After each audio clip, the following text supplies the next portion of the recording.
Question 16 of the higher November 22 paper was a fully factorised. Now, this is a difficult factorise, that's why it's towards the end. I think the paper had like 20 questions on it, so this is very close to the end. So this isn't going to be a simple factorising.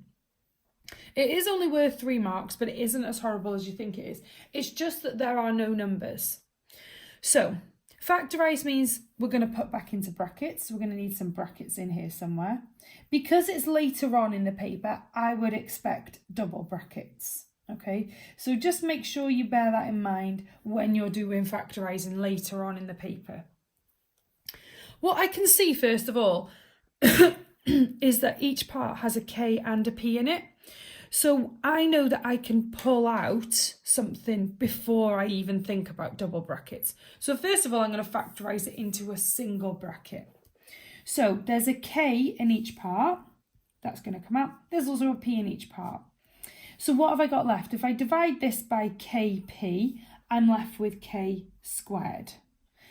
Take away, if I divide that by KP, I'm left with P squared. So that would get me 1 mark just by pulling out the K and the P.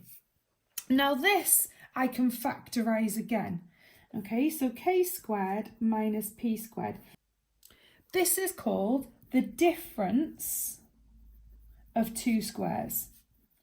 So what I can see here is both parts of this expression have squares in them. Okay, so that means I can square root both of them. And sometimes we end up with numbers in these questions that you can square root, but we'll have a look at those another time. But because I can square root both of these, the square root of K squared is K, the square root of P squared is P. So that means each bracket is going to have a K and a P in it.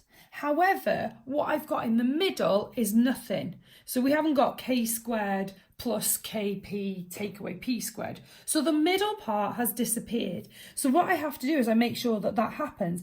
And to do that, you literally put 1 as a positive bracket and 1 as a negative bracket.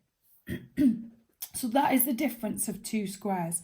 So my fully factorised answer is going to be KP on the outside, and then I've got my double brackets, K plus P, K take away P.